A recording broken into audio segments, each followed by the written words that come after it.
Hello friends, today we'll look at strings in Java. Strings are not something supernatural or alien. Okay, strings is nothing but a series of characters, or in our daily life we call it as a sentence. So a string can contain a single or multiple letters or words inside it. In some programming languages, it is represented with a /0 at the end.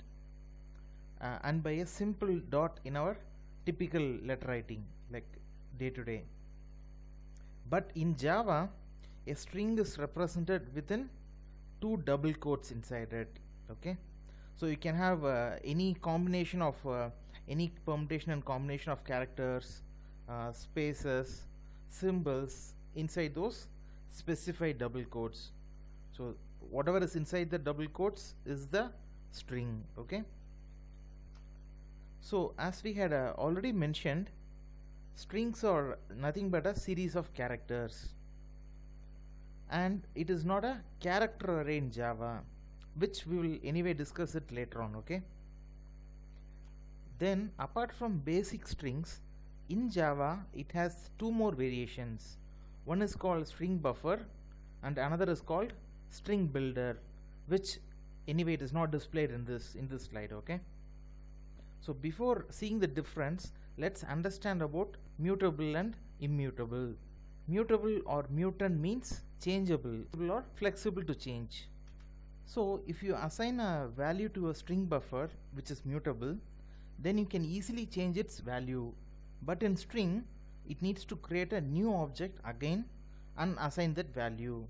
So you can sense the performance criteria while choosing either string or string buffer.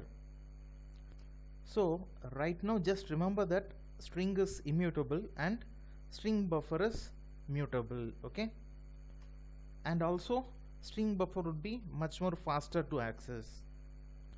So let's see a simple string program. So we have a first string as test123 value, and then we are trying to concatenate that with new value.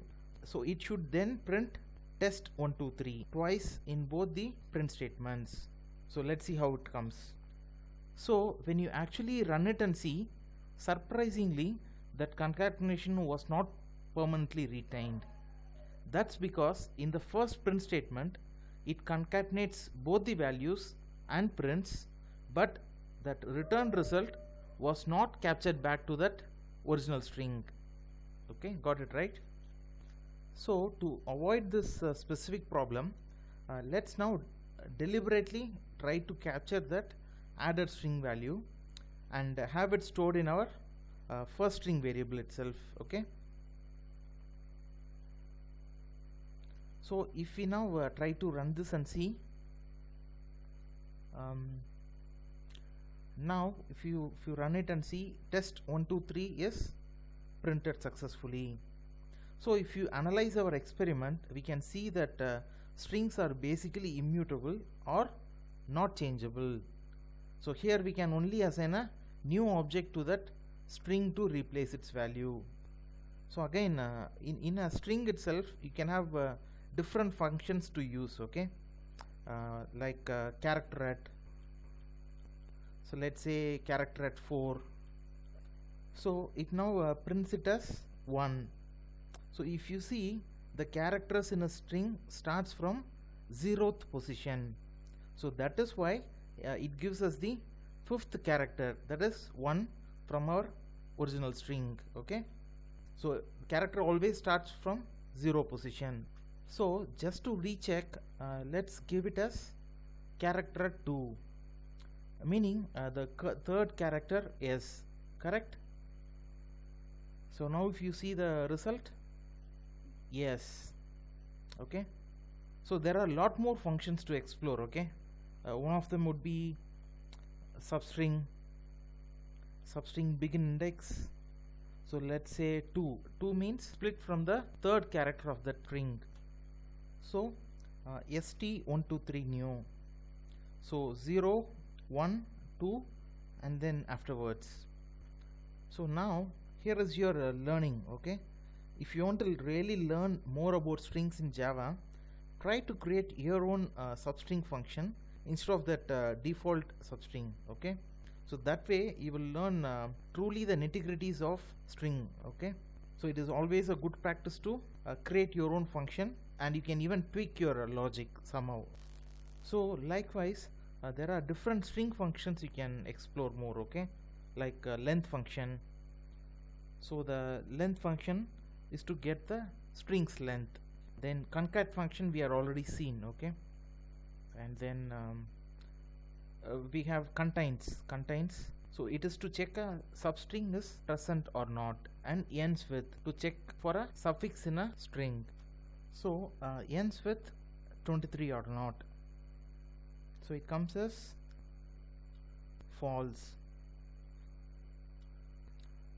So now let's check if it ends with just 3. Okay, as a single character. Okay, so let's first check if it ends with just number 3. Okay, so again it comes as false. So you can explore with further options. Okay, and if you notice carefully that ends with function returns a boolean data type. So either it will return true or false depending on the conditional check that we provide. So this conditional check can even be given in a if else or a while condition. So wherever you can apply your conditions based on your logic. Okay, so that is when it will be really useful to check with your string values. Okay,